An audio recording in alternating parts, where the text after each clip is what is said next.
Adding a constant contact form to your WordPress site allows you to capture leads and grow your email list directly from your website. Here's a step-by-step guide. Log into WordPress. Access your WordPress admin dashboard.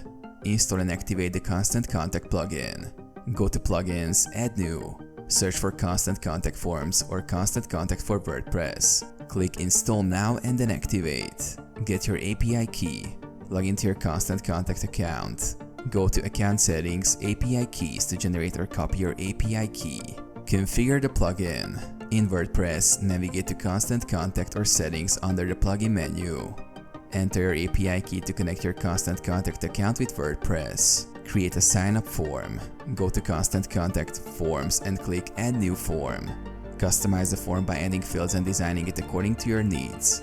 Save the form when finished. Embed the form in your site. Copy the shortcode provided for your form.